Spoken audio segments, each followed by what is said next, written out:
Welcome to the Unofficial House of Wind Book Club, ran by two best friends and self-declared members of the Night Court. Today we are discussing chapters 31 and 32 of A Court of Thorns and Roses. I know you can hear me from the dark. I know you're listening from afar. I thought that no one could fix me. Can't get hold of my feelings. With you in my head, with you in my heart. I'm not afraid of the dark. I'm not afraid of the dark. So, two things. Number one, I dyed my hair.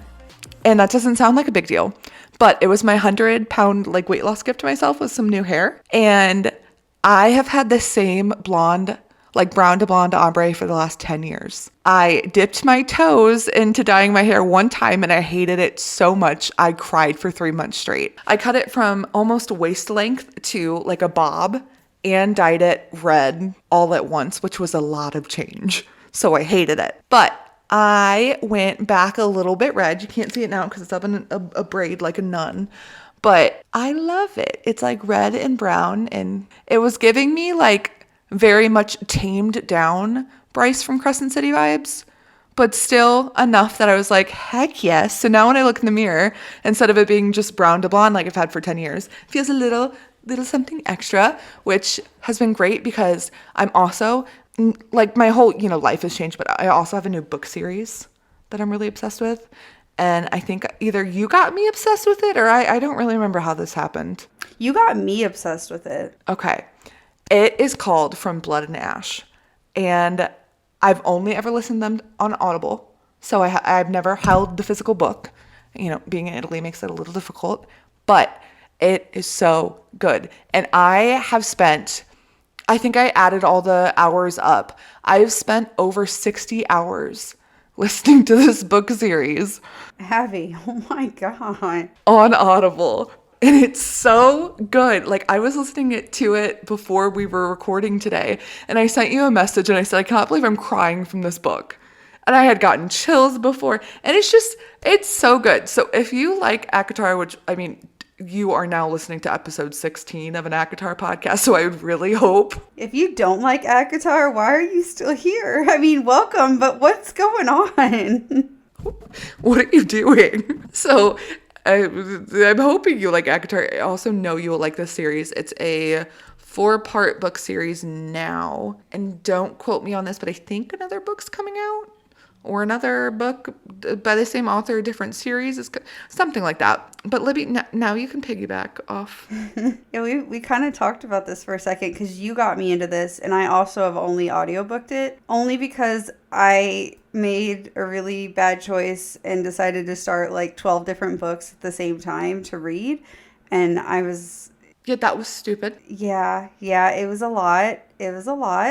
I've been closing the loose ends on that. I'm almost not in book debt, if that makes sense. But to balance it out, instead of reading another book, I audibled this one. So I listened to the audiobook on these, and I was really into it one day. And I was driving to Walmart to get some groceries. And I got really into a certain chapter because things were picking up, and I was like, I don't have my headphones, so I can't stroll through the store and listen to it. I have to hear what's about to happen. And yeah, it was steamy, it was getting spicy. So I'm in the parking lot a little bit, and I'm listening to this scene, and I look up and I see in the parking space across from mine is this older lady, and she looks mortified, and she's just watching me. And I'm sitting here thinking there's no way she can hear this. She can't hear what my car radio is blaring. And then I realize I'm still deaf in one ear, Abby, and what sounds like a normal volume to me is not a normal volume to the rest of the world. It's not for normal humans. So I don't know whose grandma I corrupted, but I'm so sorry. Maybe I'm not. Maybe it gave her a new lease on life, but oh my gosh. It would surely be some sort of a lease on life. Oh my God. I hope it changed her world for the better. I'm sure she is now telling her granddaughter all about this new book. that she heard some lady listening to in the Walmart parking lot. Either that or she's praying for me and her group this weekend.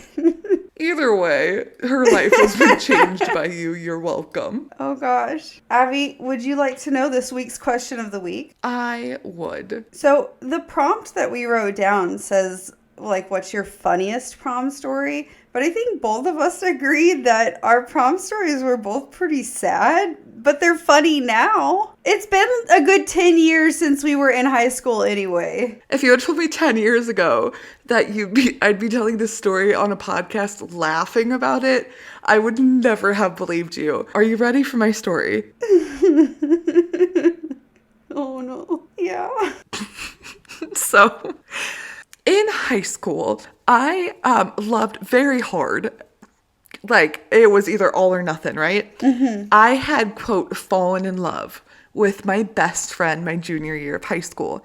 And I really still think that I loved him. It wasn't just like a fad. Like, I really loved this man. And so Young love. we were supposed to go to prom together as friends, but I don't remember if he asked me to later. We just didn't, I don't know. We didn't match each other, so we didn't look like we were going together, right? So we didn't go together. I don't know, something screwed up. So the entire time we're at the dance, I'm wishing that he's gonna come and dance with me. It doesn't happen, like the entire night. I'm sitting back down at like the table. Ooh, I'm getting like flashbacks now. And I mean, we're sitting there talking, but he keeps staring at my best friend. No. And I mean, she had a really beautiful dress on. So I was like, he's probably just checking her dress out. So we had something called post prom, which is after prom, you go and do like a game night basically. And again, I was hanging out with him, but the whole time he's staring at my best friend. And I still don't understand what's happening until I take him home after post prom. It's 7 a.m. I've been up since 6 a.m. the day before. And I'm dropping him off at his house before driving home. And he starts crying in my car, confessing how much he loves my best friend. Oh my God. No. That's heartbreaking. This is the man that I thought I loved and like wanted to spend my life with. And he was in love with my best friend. Oh my God. Did they ever even end up together? No, I ended up kissing him on the band tour later that Ooh. year, and then he threw up. Oh no. What? Yeah, so now I think this is hilarious. I think it's very funny, but I was drove home sobbing from dropping him off at his house after prom. So that is my quote funny prom story. What about you? Oh my gosh. Jeez. Well, okay. The first prom I went to, I was a sophomore in high school. Okay, fancy lady. No, I didn't go my junior year, but when I was a sophomore, I went to prom, and you had to be invited by an upperclassman to be able to do that. So the person I went to prom with, when we went, there was a tornado that had just hit that area. Like I think it was like the day before. So the whole area was like, Jesus. Yeah, it was a mess, and we ended up having to take a different road to get to the school, to get to the prom, because you know most places at this point when we were in high school were still doing proms at like nice locations. No, my high school, that high school was holding prom in the lobby of the high school building, not even the gym, just the lobby of the high school building. I'm sorry. What? Right? It was awful, absolutely awful. But because we had to like take a different road to like avoid all the broken down trees and foliage or whatever, we got like kind of lost. So we ended up getting there later than we wanted to, and so like we weren't in the greatest of moods. Like it was just kind of like frustrating, the timing. And then we get there, and like the school was like, oh, it's all going to be set up like fancy tables, it'll all look really nice. And so you get there and you're thinking like there's going to be food. There were pizza bagels. That was the food, cold pizza bagels. And I'm like, who ran to Sam's Club the day, like a few hours before the day of? Come on now. So, and you know, we're just like kind of laughing at all of it at this point, thinking like this is like a horrible prom, but it's just funny about how bad it is. I go to the bathroom, And I come back out, and my prom date is grinding with another female on the dance floor. And I just kind of stand there and I'm like, Oh, like full on. oh, like full, like I don't know how they were allowed to do that on the school grounds. Like that was a lot. That was a lot of contact for being the kids of that age that we were. That was a lot. Oh my God. What did you do? He and I made eye contact and he knew he messed up. And so I beelined it back to the bathroom because I was like, I don't want to see this person or be near them or dance with them or like, I don't want them to touch me. Yeah, I don't blame you. Right. And so like he stood outside the bathroom and he kept like yelling out my name. And I just was like, no, I'm just going to hang out in here until it's time to go home because I don't. So you didn't even like pay attention to him at all? I spent the rest of the prom night in the bathroom so that I didn't have to like look at his face. I was just, and then like I wasn't even sad. I was just like, nope, I don't want to be around you. Ew. Oh my Glippy. I know. But it's just funny now. We had some rough, you know what? This is why we need to go to the Starfall Ball with our husbands. We do. You know what though? Okay. To be fair, my senior year, that's when my husband and I met. We went to, because we went to different high schools. So we went to his prom and my prom. And like, both of them were so much fun. Like we had a great time. We went out to eat at these really cool places each time. And it was a lot of fun. Like we got to do 2 really cool proms our senior year together. Okay, well, must have been nice to like get to do that because some of us didn't get a good prom experience, Libby. So it made up for the... Hey, you know what? I didn't have to watch him grind on other people. And so I knew he was a keeper. No, I mean, that's not why I knew he was a keeper. That's the reason you guys stayed together. Oh. You gotta tell him that when he gets home from work today. He'll hear me editing the podcast. It's like every time I talk about him in our podcast, he hears it when I'm editing and he just comes in and he's like, did you say something about me again? I'm like, just wait. No. What? So he'll hear. What are you talking about? James just knows at this point. I hope that if there are any like high school girls listening to our podcast, I hope your takeaway from this episode is that any romantic relationships or proms or any of those things, all those what you feel are horrible nights and bad experiences, they're going to be so worth it later on. Hilarious.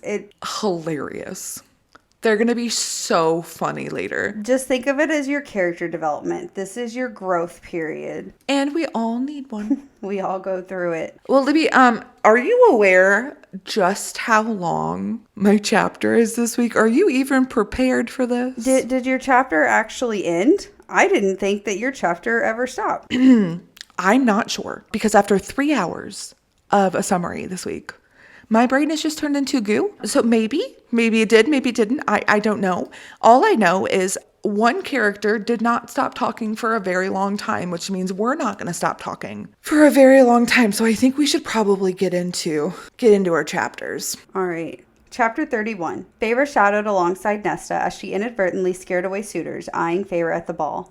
Feyre was distracted with thoughts of something being wrong with the Blight, with Prythian, with deadly forces that were gathering to destroy Tamlin, and Feyre stopped fighting and questioning. Feyre had allowed herself to be sent home, to be sent to safety. By 2 a.m, the ball was still in full swing. Nesta had left at midnight without so much as a good night. Daddy Archeron strategized with colleagues, and Elaine laughed and blossomed amongst many beautiful friends. The next afternoon, they were all recovering and tired, as Feyre thanked them for the ball, but avoided answering questions about suitors catching her eye. Feyre struggled to find comfort in the summer heat there, and had tossed and turned at night, unable to get comfortable, remembering how at Tamlin's estate she was never too hot or too cold. Daddy Archeron mentioned he was thinking of buying the better land, and Elaine added that it should go up for sale soon since none of the family had survived. Feyre was interested and asked what had happened. Elaine told her that their home had burned down and everyone died, but Claire Better's body was never found. Feyre tried to console herself, swearing to herself that it had to be a coincidence. She had given Claire's name to Rhysand. Rhysand had remembered it. Feyre's father called her name, but Nesta hushed him sharply. Quiet! Feyre felt guilt and disgust and terror and sickness. Feyre grabbed Nesta's hand and told her everything that they had discussed must remain a secret. Something bad was happening in Prythian, and she would be returning. Nesta would need to have the family flee for safety or hire guards to protect them and scouts to watch the wall, then absolutely flee at the first sign of danger. Feyre spoke to the entire family when telling them that the Better's death should have been their own. It was meant for their family. Nesta asked if there would be an invasion, and Feyre wasn't sure, but she knew that Prythian and Tamlin were in danger. She could feel it. Nesta followed as Feyre went to her room and changed into a tunic and pants. Nesta told her that she wasn't needed here, to go and don't look back. Nesta told her that they could take care of themselves, and Feyre knew it wasn't an insult. This was a gift of freedom and love. Feyre sheathed the knives and told Nesta that Faye could lie. Oh, and iron, it does nothing, but ashwood would hurt if not kill them, so buy a whole grove of it. Nesta asked what Feyre would even be able to do to help her High Lord. Feyre had no idea, but she knew she had to try something. Feyre told her sister there is a better world out there waiting for her. One day, when it was safe, she would come back for her, but Nesta told her not to bother. She wouldn't be fond of fairies, but send word when it was safe. Nesta wanted to see the world when it was. Feyre knew that there were no limits for Nesta and wanted to see what a place of Nesta's own could one day be. Elaine had a horse and supplies ready for Feyre and hugged her tightly and told Feyre she now remembered it all. Feyre told them all to be on their guard. Elaine fought back tears, saying that she would have liked to see the continent with her, and Feyre tells her that maybe someday they will. Feyre left and rode non-stop the first and second days. Eventually, her horse refused to go further forward against what had to be the wall. So Feyre guided her horse along the side of the wall until she found a whorl, a gate. Feyre guided her horse through. Magic stung in her nose as they passed through. Once through, Feyre rode in silence with her arrows at the ready. She was ready to argue with Tamlin in his protest for her to return home. She would tell him she loved him, no matter what it took. She was so consumed with forging a plan, she didn't even notice right away the disheveled appearance of the grounds and the manor. She reached the gates, and her mouth went dry to find the gates open and bent out of shape. Feyre dismounted and had her arrows ready. She slowly made her way inside, calling Tamlin's name, but there was no sound, no life, just quiet emptiness. The windows had been shattered. Feyre's voice echoed out Tamlin's and Lucian's names as she called for them. Feyre fell to her knees. Gone. They were all gone. Tamlin was gone. For our listeners, for chapter 32, in asterisks I wrote, God's help me because this chapter is longer than my list of reasons to live. Chapter 32. Feyre let herself have a singular minute to kneel at what remained of the foyer before she began to follow the blood trail. From what she could gather, it seemed like there had been a horrible fight. From the remnants of the glass and the footprints from every angle, it seemed like the house had been surrounded.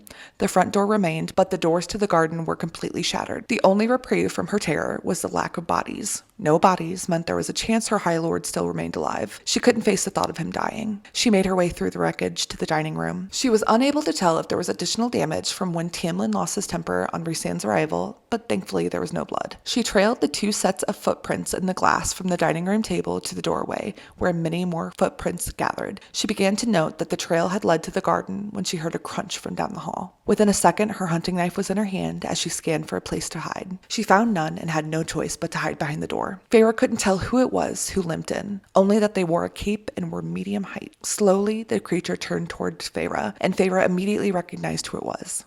Alice. Her dress was torn and dirty, but she was without an ounce of blood showing. She turned as white as a birch tree before telling Feyre that she shouldn't be there since Tamlin had told her to stay away. Feyre only wanted to know if he was alive. Alice told her both he and Lucian were alive. With relief flooding her body, Feyre asked Alice to tell her everything. Alice grabbed her by the arm and led her through the destroyed hallways to the kitchen. The kitchen had been burnt to stone by a fire. Alice asked why Feyre was there, and all she could say was that she had to come back because she thought something was wrong. She wanted to help. Alice reminded her that Tamlin said to stay away, but Feyre disregarded that and asked where he was. The words Alice spoke made Feyre's blood turn cold. She took him to her court under the mountain. Feyre asked who, but deep down she already knew. Amarantha. Alice confirmed her worst fears. Feyre asked why and who or what she was. Feyre begged Alice to finally tell her the truth. So, with a shudder, Alice did. As she gathered up any of the surviving knives and food that remained in the scorched kitchen, Alice told her everything summed down to 2 points. Number 1, Amarantha. She was the High Queen of the land. The 7 High Lords used to rule Prynthian equally, but over the last 100 years, things had changed. Amarantha went throughout the courts, charming the High Lords. She weaved a web of lies to the High Lords by promising increased trading, communication, and sharing of assets between Hybern and Prynthian. For the first 50 years, she didn't belong to any court and floated freely between them. Alice said Amarantha's story was both a legend and a nightmare to their people. Amarantha was the king of Hybern's most deadly general.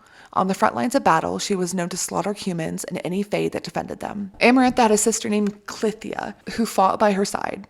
That was until she fell in love with a mortal warrior named Jurian, who was a commander of huge human armies. Regardless of that, Clythia still loved Jurian with her entire heart. She was too blinded by love to realize that Jurian was only using her to get information about Amarantha's armies. Though Amarantha tried to convince her sister of that, she never listened. Amarantha couldn't bring herself to kill Jurian, as much as she would have delighted in it, because she loved her sister too much to hurt her. Not shockingly, Jurian betrayed Amarantha's sister. Once he got the information he needed, he then tortured and butchered her. He left the slaughtered remains of her sister for Amarantha to find. Amarantha's king ordered her to stand down, but she and Jurian were able to settle the score later. Since then, Amarantha has harbored a deep hatred of humans. Once the treaty was created, Amarantha killed all of her slaves instead of granting them freedom. When she came back years later, every High Lord believed her when she told them that her sister's murder changed her. She opened trade lines as a sign of goodwill between the two territories. Little did the High Lords know that the ships that brought over Hybern's goods also brought Amarantha's own armies. The king of Hybern didn't even know this, but soon enough everyone found out that in the 50 years that she was floating between the courts, Amarantha decided that she wanted Prynthian for herself so she could accrue power and use Prynthian's land as a base for taking down the human world, once and for all. 49 years ago, she made her move. She waited so long to gain full trust of the High Lords, so much so that they came together to celebrate at a ball in her honor. There she poisoned them with a potion stolen from the King of Hybern's spellbook. Once they drank it, their magic was stolen by her, like an apple being plucked from a tree. What magic remained in them was only very little, and definitely not enough to stop Amarantha from taking control of Prynthian in mere days. The people of Prynthian had been her slaves for 49 years. She has been waiting until the right time to break the treaty and take the human lands. She'd been named the Deceiver after tricking the High Lords and building her own palace under the mountain in the heart of Prynthian. There is no blight. She is the sickness in the lands. She found it funny to send her demented creatures to the spring court to test the little strength Tam still had left. Feyre could have been the one to stop Amarantha, but Feyre could never have known. It was part of Tamlin's curse to not be able to tell her. Amarantha and Tamlin's families knew each other. Tam's father sided with Hybern during the war, leaving the two families to grow close. Thus, Amarantha learned of Tamlin and grew to lust after him. Tamlin knew of the horrors Amarantha had a hand in executing and wanted nothing from her, least of all to join her in bed. Lucien was sent to Amarantha as an emissary to try to aid in peace between the two. When she refused, Lucien said, quote, to go back to the shithole she'd crawled out of, and as punishment for those words, she took his eye and scarred his face. When Lucien came back home, he was so bloody that Tamlin threw up when he saw him. Amarantha decided to throw a ball as an apology for what she'd done to Lucien and invited all of the courts. The party was a masquerade theme, so that Lucien wouldn't feel embarrassed of showing his face in front of everyone. The entirety of the spring court was to be in attendance. They were to wear animal masks to honor Tamlin's shape-shifting abilities. Tamlin was willing to go because he thought it might aid in ending the conflict between them. He agreed to bring everyone. At the party, she said that peace was an option, only if Tamlin took her as his lover and consort. She tried to touch him, but he said there was no way in hell after what she'd done to Lucien. In front of everyone, he said he'd rather sleep with a human, even marry one, before he'd let her touch him. He continued saying that even her own sister had chosen a human before Amarantha. He spat in her face and she just laughed. Number 2, the curse. Surprise! Again, there was no blight except for Amarantha. It all started upon the creation of the curse the night of the masquerade ball. She told Tamlin, quote, he had 7 times 7 years before she claimed him, before he had to join her under the mountain. If he wanted to break her curse, he need only find a human girl willing to marry him, but not any girl. A human girl with ice in her heart, with a hatred for our kind. A human girl willing to kill a fairy. Worse, the fairy she killed had to be one of his men, sent across the wall by him like lambs to slaughter. The girl could only be brought here to be courted if she killed one of the men in an unprovoked attack, killed him for hatred alone, just as Jurian had done to her sister. So we could understand her sister's pain. The treaty was a lie. Well, the part about killing innocent fairies. Alice told her she could have killed as many innocent fae as she wanted and never suffered any consequences. She had killed Andress, sent out by Tamlin as a daily sacrifice. To Amarantha, this entire thing was just a cruel joke. She thought it to be impossible because humankind feared and hated the fae so much. All it would have taken Feyre to break the curse was to tell Tamlin to his face that she loved him and meant it with her whole heart. Amarantha also thought humans were obsessed with physical appearance, so she bound the masks to the entire court's faces, including the High Lord, to make it even more difficult for Tamlin to find a girl to look past it all. Finally, Amarantha bound the entire court so that they were unable to speak a word about the curse. They were barely able to tell Feyre about their world, let alone the curse. When Tamlin made up lies about the blight, it was the closest he could come to telling the truth. Alice knew that since she was able to tell Feyre about the curse, it meant that to Amarantha, the game was over. In the early days of the curse, Tamlin would send one of his men across the wall every single day. He would send them all disguised as wolves to entice the humans to want to protect themselves and kill the animal. It worked. Day by day, year by year, so many of his men were killed that he only had a dozen left of them. It killed him to know that he had spent years killing off his own people, chosen to be called slowly, daily, to their death by him. It finally broke him, and he stopped and called the entire thing off. Ever since, Tamlin has remained at the manor, defending his borders, as things continue to fall into chaos in the courts around him. The other courts, day, summer, and winter, banded together to try to revolt against her, but it only ended in their execution. Amarantha had used the High Lord's power to bind them to their lands, so even if a mass rebellion tried to arise, they would have to use the few humans who entered Prythian as messengers, the children of the blessed. Sadly, Amarantha found out about them and killed all of the girls who aided the courts. The remaining High Lords were too scared to attempt anything like that again. Now all the High Lords in their courts were kept with her under the mountain, so she could torture them as she wished. Some who pledged allegiance to her and worshipped the ground she walked on were allowed to come and go from under the mountain. The Spring Court was the only court that was able to stay in their homeland. That is, until the curse ran out. Alice shared the reason she came to the Spring Court. Alice's sister was killed out of spite when Amarantha originally invaded, so Alice took the boys and ran before the Summer Court was dragged under the mountain. She asked Tamlin to hide her nephews, and he did. To show her gratitude, she begged him to let her help around the house. She was given a position at the manor days before the masquerade ball, meaning she'd been there for almost 50 years to watch the chaos brought by Amarantha. Alice watched as Tamlin tried finding any loophole in the curse, but never found one. He thought that if he was to find the human girl and bring her back to Prythian to free them, it was only another form of slavery to her. He thought if he did happen to fall in love with her, Amarantha would do everything in her power to kill the girl anyways, just like her sister had been. This led Tamlin to spend decades refusing to participate, even with all the risks attached. But this past winter, something in Tamlin snapped. He sent out the last of his men past the wall to desperately try to save his people. They went willingly too, as they'd begged him to do for years. Finally, Alice said, Feyre had ran into Andress at the clearing and killed him with hate in her heart. Alice reiterated that Feyre could have broken it.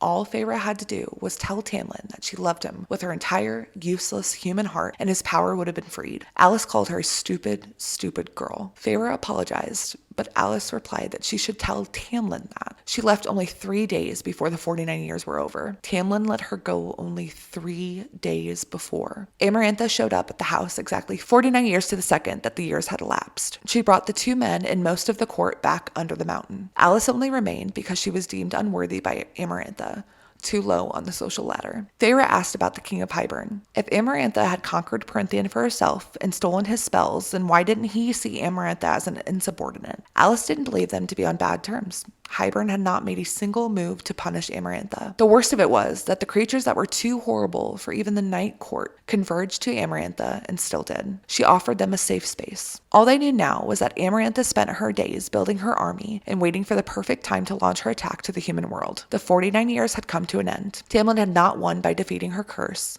so she invited all the High Lords back to her court to let them watch her break him. Once Alice was done, Feyre's mind began to spiral. It was worse than anything Feyre had dreamed of. Her heart broke into 1,000 shards for her High Lord, who had known if Feyre remained in his land that she would have been at risk for Amarantha's wrath, even if she had broken the curse. She remembered his words, I can't even protect myself against them, against what's happening in Prythian. Even if we stood against the blight, They would hunt you down. She would find a way to kill you. Feyre remembered upon arrival how Tamlin had spent a few days trying to win her over, but had given up when he saw how desperately she wanted to leave. Even with everything that had happened, Tamlin still fell in love with her.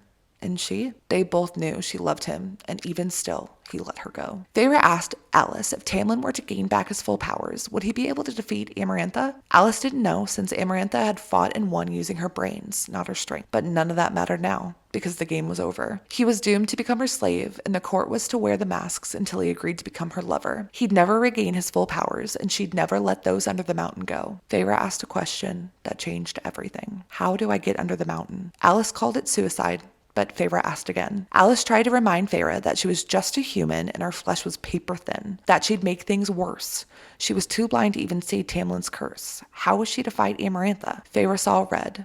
She demanded Alice show her the way. Alice said no. She told Feyre to go home, that she would take her as far as the wall, but that's it. That there was nothing that could be done now. Tamlin would forever remain as Amarantha's slave, and Prythian would remain under her rule. Fate in the cauldron had decided it. Feyre didn't believe in fate or any ridiculous cauldron, but she believed this. If Amarantha was to kill her, at least she'd die doing something for him. Die trying to fix what destruction she'd failed to prevent and save the people she doomed. Tamlin would know she'd done it to save him and that she'd love him. Alice took a moment before answering, as you wish. That was so much information. Are you numb yet? Is your brain still working? I feel like that was the whole book in one chapter. And with that, that's our episode. See you later.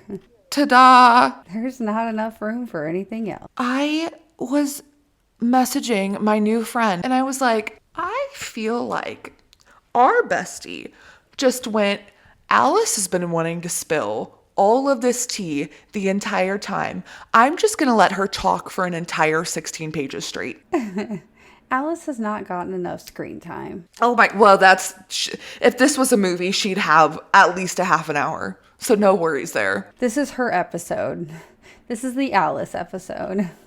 Hate to tell you, Alice now has the entire chapter to herself. A lot has happened. Thoughts and feelings. There's so many. Let's hear it, Libby. There are so many thoughts and feelings. To start, I'm gonna backtrack. I'm gonna like hardcore backpedal here to my chapter. I noticed that with a little bit of freedom, Feyre starts to get herself back. She starts to say, I let myself be told what to do. I stopped fighting. I stopped being me. She gets away from Tamlin for 0.5 seconds and she finds her voice again and she wants to run back to him. Tell me how you really feel, Libby. I feel like she's like, these red flags are so pretty. What do they mean? Like, I feel like Feyre's just not getting it. What do they mean? No, I 100% can agree with you on that. It's very frustrating because I'm like, girl, you're so close to seeing the point. You're so close. You're almost there. She's within the grasp. She could just reach out and taste it, and she doesn't. She's just like, I'm feeling this way because I miss him. And I'm like, you don't. You are a strong, independent woman. You are finally feeling free and using your voice and being a person again. And the second you start to do that, you just want to run back to him and tell him you love him? Boo. Boo, Feyre. Yes, because I love him and I'm in love with him. You gonna boo her right off the stage? I am right now. How do you not put 2 and 2 together? How do you miss those signs? Even Nesta's like, something's wrong. I don't know what it is. She just spent how much time telling herself, I let myself become quiet. I let myself stop fighting. Yeah, you did. You let him tell you what to do. Like, don't just skip over that part of it. You didn't just become a feeble, quiet person. There's a whole other person that's part of this algorithm that you're just completely, like, passing right over. There's no accountability for Tamlin in this. We could say the most important other character in the whole book. She's just going right over her head. Completely ignoring the elephant in the room. Absolutely irritating. I feel bad because there's nothing we can do. Like, we can't warn her. I would love to warn her. Well, and I feel like if Nesta had seen the bigger picture, she too would have been like, no, what is wrong with you? But she's only got the perspective of what Feyre has told her, and that this man has rescued their family from poverty and deprivation. So she doesn't get to see the big picture of he's a shitty person. He's toxic. Toxic. Bum, bum, bum. That should be Tamlin's theme song. It's fitting. But I think we're getting a little bit ahead of ourselves because all we know right now that is he's this great man and he's now been taken under the big scary mountain that we still don't know what is happening. You know what irritates me about that, though, is that Feyre seems to think she's going to be the rescuer here. That it even at his weakest, Lucian and Tamlin and Alice even at their weakest, any Fae was like 12 times as much as Feyre was. And it's like, what are you going to do? What is you going under there? But I can fix it. Right. Like, what do you think you're going to do? What is it that you can do to stop this Amarantha person who is clearly so powerful that she's got all of them whipped? And you think you can waltz in and fix all of it with no plan? She's like, don't worry, with the power of love. I'm like, girlfriend. No, all you need is love. I mean, realistically though, all she needed to do, this is what kind of made me mad when I was reading it, is to say I love you. Well, you know what? All you needed was love like 3 chapters ago, sure. But we've passed that, Feyre.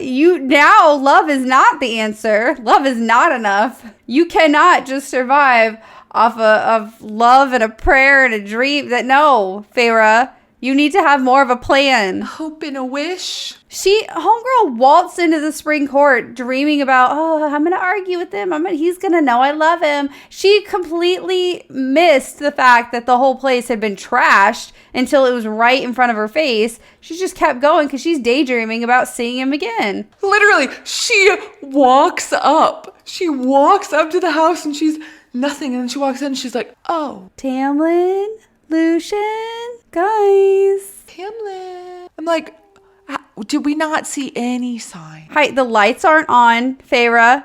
There's nothing happening. The doors are destroyed. It's quiet. The gates are literally ripped open. I'm like, I think we're missing something. Bent open, yes. How did you forget? How did you manage to not see these things? If we want to get cheesy, she was literally blinded by love. Oh my God. Am I wrong? Oh, Abby, this makes me think of, I think our question of the day was fitting with our youthful naivety of like prom stories where like you think that you've got this great situation and you realize just how crappy young love is. This is it for Feyre. She is blinded and she wants it to be good. It's a youthful situation where when you're that young, you want it to be a forever thing. And it's just not, Feyre. Right. And then, I want, as the person who grew up from that and looked back and just wishes I could go back and be like, no, I'm now shouting no at Feyre. But I know that had someone told me, like, don't do it, don't fall for it, I wouldn't have listened because you just got to go through it. You have to do it. You have to learn it on your own. I would have fallen in a heartbeat. My husband even tells me that. He's that now. He's like, I just want to tell you, don't do it. Or like, this is not going to end up right. And he goes, but I know you. Yeah. And I know you need to live through it in first person. And that's what Feyre's going through. We've all had those relationships. My sister's had them. I've had them. We've all had people in our lives that you just have to let that relationship run its course and they have to figure it out on their own. Because you know what happens when people try to tell you? Even if you know. Well, when anyone tries to tell you it's not going to work out, it only makes that love feel stronger. You're like, well, we're going to prove you wrong. What do you mean, my ex-fiance? Do you remember that time, Livy? You remember that? Oh, goodness. So, yes, I feel like that's exactly what's happening in this scenario. Feyre. So, I don't blame her because we've all had that shitty love. But at the same time, I'm like, girlfriend, come on. Doesn't it hurt to hear or like watch and read someone go through it though? It still hurts being on the outside. When she realizes that, I stood down, I let them almost make me less of a person. I got complacent. I'm like, yes, oh my God, we're on the right track. And then she's like, so I must go back. I'm like, oh my God. You're right there. No, you're like, just keep going with the first thought. Keep going. You were so close. You almost did it, girlfriend. Oh, Feyre. Oh, I was so frustrated. But how do we feel about Nesta now? I start to like her more in these chapters. I feel like we got to kind of see more sides to her. Like last episode, she wasn't just trying to not be helpful. She had a lot of spite and anger towards her father, which is probably why she acted the way she did when they were in survival mode. I mean, we're not saying that that's okay. No, not at all. But if we're trying to figure out why, then that's that. Right. It makes sense how she could come to the conclusion that she was doing the best thing she could be doing. It's not right. I don't agree with it, but I can see her logic. I can see where she got from point A to point B. And then in this episode, with these chapters, I'm not wrong. With these chapters, yes and no. You can kind of see how Nesta does kind of just want her sisters to be happy, and she's very quiet and reserved. Like, she'll do what she needs to do to keep herself safe. Like, she kind of bites her tongue on a lot of things. I gotta say, I love that Nesta was like, I'm just going to leave the party and do an Irish goodbye and not tell anybody, because that is so something I do. That I immediately related. That is my husband's favorite goodbye. He's like, we just need to do an Irish goodbye. And I'm like, you know that our families are Midwestern. Does he actually do it? He's tried. Skylar. He's tried, Abigail. But okay, listen, you and I have Midwestern families. You don't do that. Goodbyes take at least half an hour on a good day. On a minimum. Yes, at minimum it takes half an hour to actually say goodbye. For him, it's like, if you say bye, that's after you've like slapped your legs and you're like, oh, time to go.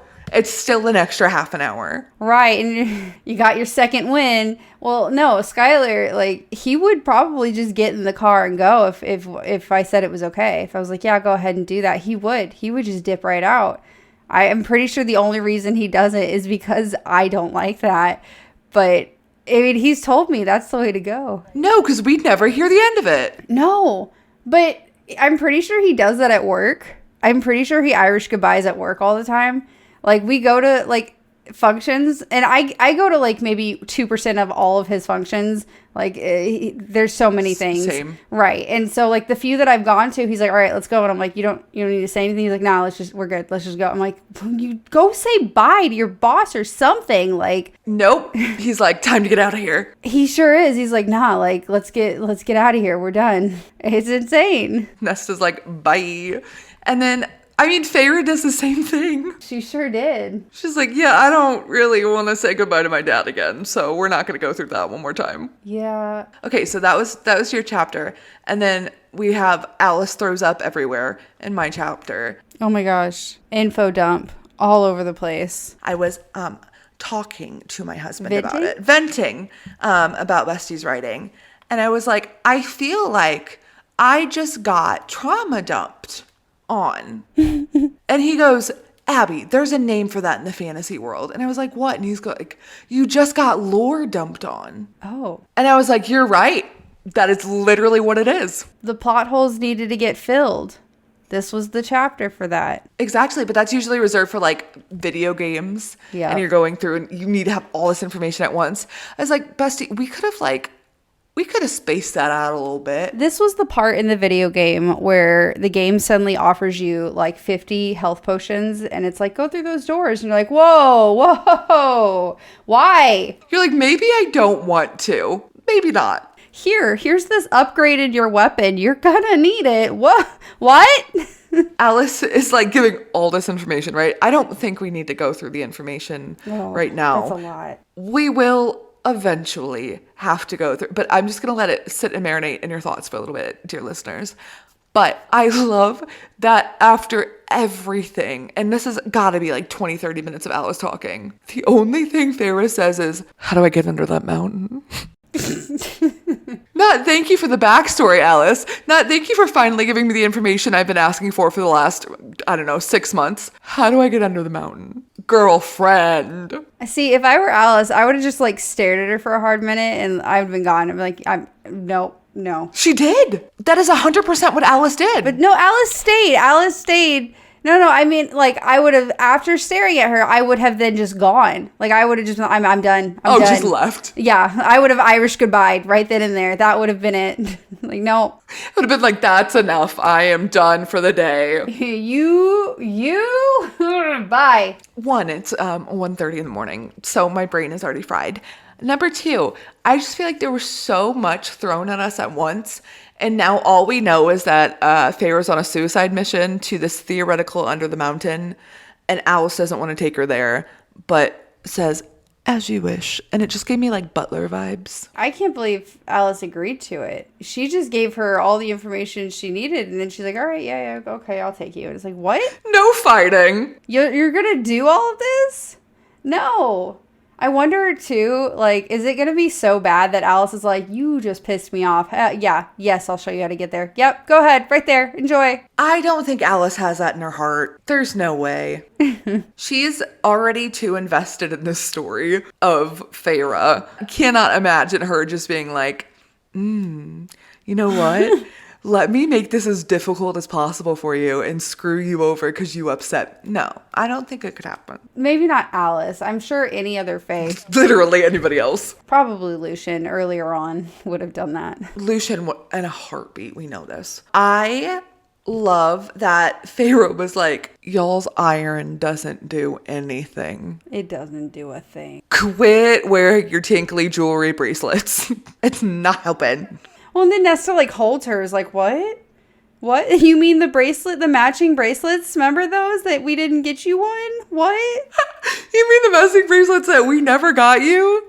They don't work? What? The one we wasted all that money on for nothing? I still remember one of our first episodes we were talking about that. Like, how dare they? And now we know. You know, that's the ultimate karma. That's what they get. You think? I would have loved to see one of them, like, find out by trying to be like, you can't touch me, I've got iron. And then they're just like, you want to see? But I love how she's like, the Ashwood's the only thing that will work. Have Elaine plant a whole grove. A whole grove. What? How long is that going to take? How long is that going to take? Well, yeah, you got to think, one, to plant and grow it, but then a whole grove of it? Elaine can't even carry her own heavy watering cans. You want her to plant a whole grove? Please plant an entire grove. I'm like, how many years at this point does Feyre think they have? Because do you know how long it takes to grow a tree? She's like, here's the impending doom that's happening. Please grow a grove of trees for me. Based off of Elaine's past, though, she will not plant it because in their history, whenever they've needed things, she's gone ahead and only planted flowers. So she will plant you some ash grove flower. You want an ash grove rose? Oh my God. We got plenty of daisies and tulips. You can't use them for anything, but they sure look nice. I know we were starving and all, and I couldn't plant vegetables, but now, Libby, now that we live in a mansion again, I can have a vegetable garden. Did you pick that up? I was ready to fight. That's what Feyre was digging. Last episode, Feyre was digging the new plot of land for Elaine's vegetable garden. How did we forget to talk about that? Yeah. What the heck, Elaine? Now that it's not essential? She's like, guys, now we can do it. We can have all the vegetables we don't need. Yay. Now that we're not dying. It's not crucial for life. I'll make sure we have it now. You know what makes me mad? As someone who grows vegetables and fruits, is that half the seeds you get from the plants that you plant, you can put them back in the soil and they will continue to grow. You can continue to have a full circle of free food growing, and it won't just grow one. You will take one seed and plant it and it will grow a whole stem of more food. You will literally be able to make more off of just one. No, Libby. Oh my God. No, Libby. We must only grow things that are not crucial to our survival. It makes me so mad. You know, like the doctor's oath? Do you know the doctor's oath says, like, do no harm? Elaine says, only do harm. Only do harm. Elaine was playing the long game. Everyone thinks she's all sweet and kind. She's playing mental games and harming people like with her manipulation. She's like, what? I'm just being all nice. I'm not mean. I wouldn't do that. She's like, actually, I just want to watch the world burn while everybody thinks I'm really nice. I want to say I really was sad to find out how Lucian lost his eye, but also what a badass way to like give Amarantha what she deserves. Go back to that hellhole where you came from. I was like, okay. That shithole, yes. Oh my gosh, yes, Lucian. Good job. So proud of him.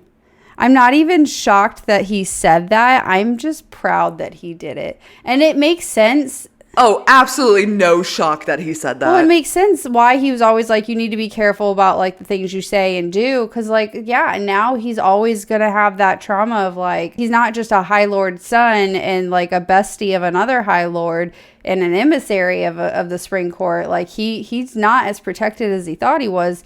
If Amarantha can just come in and like take his eye out just because he mouthed off the one time. Libby, we must keep the lore until next episode. My brain cannot handle everything that got trauma dumped. It just feels like Bessie was like, I'm having a really rough day. Now everybody else must also have a rough day. Here's every bad thing that's ever happened in this entire world. Are you ready for it? Have a good night. Why? Take a breath. I'm about to drop all of the information, all the stuff you were questioning this whole first half of the book. Here it all is. Here's the answers right here. In one go. You ready? Now go under the mountain and save us all. Goodbye. So I had a favorite quote. It was the wolf. Andrus had just stared at me before I killed him. Let me kill him so it could begin this chain of events so that Tamlin might stand a chance of breaking the spell. And if Tamlin had sent Andrus across the wall knowing he might very well die.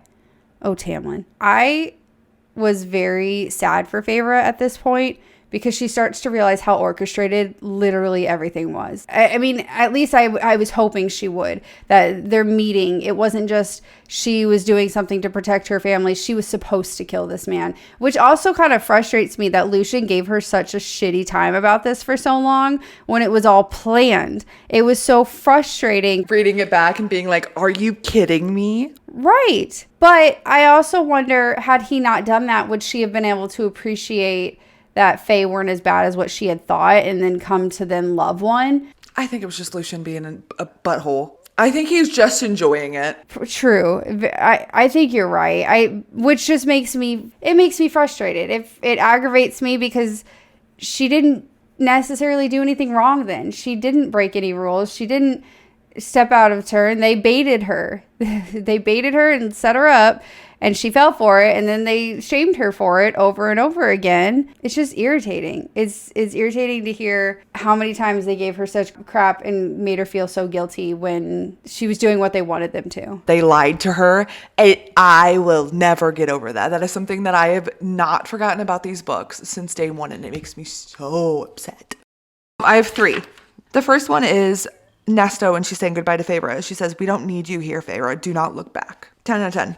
And then this is the same goodbye time, literally one page over. And it's Feyre saying this to Nesta. She says, there's a better world, Nesta. There's a better world out there waiting for you to find it. And if you ever get the chance, if things are ever better or safer, I will find you again. Now, Nesta ruins it by being like, please don't find me. But don't come back. It was sweet. The thought was sweet. And then the very end of chapter 32, after we get trauma dumped on, I loved how Feyre worded this. It was all internally, but she said, if Amarantha ripped out my throat, at least I would die doing something for him. At least I would die trying to fix the destruction I hadn't prevented, trying to save the people I doomed, and at least Tamlin would know it was for him, that I loved him. No wonder she's a little emotional because she just got trauma dumped on. Yeah. You know, when you would go to like summer camp? No. And they'd always have that one. Oh, okay, well. I never got to do that. I also did not go, but I've seen it all. I mean, neither, but like Parent Trap, come on. There's always that one night where it's extra emotional. And I feel like this was the emotional night of summer camp. I know, but that makes me think of like Vacation Bible School where like you're going and there's always that one it's night. Cry night. The cry night. Yeah. Uh-huh. That's exactly what it is. This was Farrah's cry night. Oh. Alice is like, here's all the crap I've been dealing with that you couldn't understand. Get ready to cry. I got a little emotional for Elaine when she was telling her that she would have liked to see the continent with Farrah. I don't like Elaine. I had zero. I'm very glad you felt emotion in that. Zero. You know what, Abby? I don't like Tamlin, and I can still give you half the crap he says. I'm like, grow a freaking zucchini, Elaine. That's all I feel towards you now. Well, good thing she is now. They may not need it, but she is now. Oh yeah, it's not important now, but don't you worry. She's gonna do it. Anybody hungry? No? Oops. Yeah, I got no sympathy for that woman. I know I should, because she's going through some stuff and she wasn't trying to be a horrible human, and she's not a horrible human, but I just have no love towards her. If we've learned anything from any of Bestie SJM's books, it's that you can't trust the first perception of a character. Right, guys, it is my personal favorite time of the week. You guys know, star of the week. This week we've got a very, very fantastic star of the week. It is Booktok Book Club. You can find them on both Instagram and TikTok at Booktok Book Club. All one word, no spaces. They are a group of Aussie book talkers all in one place. So they've actually got a little recording for you guys. I'll let them take it from here. Hey girls, thank you for featuring us on your podcast. My name is Hayley and I am from Booktok Book Club.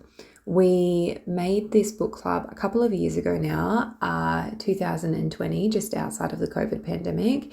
And we all met via this viral video on TikTok that was like, where are you from? And we kind of commented on each other's TikTok, and we realized that some of us lived in the same area on the Gold Coast and others lived in Sydney, Melbourne, and different parts of Australia. So we were able to connect over not only our location, but obviously our love of books. So Chloe Barry is the kind of founder of it all. She connected everybody, made the group, was super keen to make something on social media and form a book club. And then the first meeting was at my house, and we kind of talked about different books and like what we liked and what we didn't like and all of those kinds of things. So it was kind of the formation of a book club and a friendship which has continued on to this day. And we had 13 members in total, and then some have dropped off. So we have 11 now. So it's a wide variety, which makes our book club so unique and great, because some of us read horror, others read romance, others read really hardcore dark romance, and others read fantasy romance. We have lots of different people reading lots of different genres across different things. So it's what makes our book club unique. And we mainly focus on fiction rather than non-fiction, but a couple of times we have expanded into the non-fiction world. We also have some writers in our club as well, aspiring writers, one of which is Lauren Jackson. She self-published a book called Meant to Be last year about a small town romance, second chance romance, and it did really well self-publishing, and she's really quite big on socials now as well. And she wrote another one called Die For You, which is a romantasy vampire romance, and she's writing another trilogy now as well. But the exciting thing about all of that is that she obviously is very inspiring for other writers in the group, but she also has just got a publishing deal by Penguin. And so both her books, Meant to Be and Die For You, are now going to be traditionally published and on bookshelves on October 3rd, which we're all very excited to witness and support her. And I think it's really paved a way for more people to see a writer's journey, especially a local author in Australia, because sometimes you can't get that information. So we're all really excited to kind of expand on that journey and talk about it and share it on our book club. We've also recently had the opportunity to get involved in local events with our library on the Gold Coast, and there's a couple of things in Sydney that some of the girls have gone for as well. One of our members, Chloe, actually, she works for HarperCollins Publishing, which has been incredible to see her journey. So lots of different things have come to us on this journey with the book club, which has been great. But it's been wonderful to support community authors and local authors and just go to these events and speak with other people who are passionate readers because like obviously it's quite a solitude experience, so it's nice to meet readers in real life and know that you're not alone in your love of books. So yeah, it's been really, really great so far, and we're really excited to see where the journey will take us in a couple of years further down the road. Social media, of course, is always a wonderful challenge to get seen on people's feed, and we've had to kind of come up with different strategies to evolve and go around that. We post every single day in order to combat the kind of algorithm nightmare that sometimes happens. So we have people who are dedicated, members who are dedicated on particular days so that we're able to combat that. So for me, example, I have a day with Chloe that we call Fantasy Fridays. So it's all about fantasy on Fridays, and other girls have like Murder Mondays, which is all about thriller, horror, that kind of thing. So there's like different genres for each day, which has been really cool. And I think it's something we'll definitely keep as a theme. And then we kind of meet up every month to kind of discuss our lives and talk about books and things we're watching and all of that good stuff. So it's been a wonderful journey that's turned into some wonderful friendships. So that's it for me. Thank you so much for having us on the podcast. We're really excited to listen to this episode and support you girls further, and all the best with your future interviews and recordings. Calling all dreamers. We want to hear from you guys. Send us an email to acourtofthornsandpodcast@gmail.com or slide into our Instagram DMs. Tell us everything. That's it. Yeah, I got nothing more for you guys. You guys never mess. Tell us everything that you haven't, so we're mad at you. Okay, bye. We miss you and you don't talk to us. It's like my high school love. Aww. They're probably in love with another They're podcast. probably listening to some other podcast. You know what? You enjoy that other podcast grinding up on you. We're going to go hide in the bathroom. Yeah, screw you. They're cold pizza bagels. Disgusting cold pizza bagel. To the people who listen and the dreams that are answered. Fuck bitches, get money. No. And that's what I'm leaving in. No! To the people who listen and the dreams that are answered. We will see you next week. And remember, don't let the hard days win. Don't let the late nights win. Don't let 1:53 in the morning win. You can do hard things. You can hear me from the dark. Listening from afar. Takes me, taking home my feelings. You in my head, you in my heart. I'm not afraid of dark. Skylar just, I don't even know. He texted me WBUSA. I don't even know what that's supposed to say. Oh my God. what was it? He said, he texted me and was like, dinner. And I was like, I did like the shrug emoji and did WBU. Like, what about you? And he was like, honestly feeling pizza for some reason. I said, okay. And then he texted back WBUSAB. And so I was like, huh? He said, what about you, sexy ass bitch? We also had pizza tonight, so all of the above. Good job, Skylar.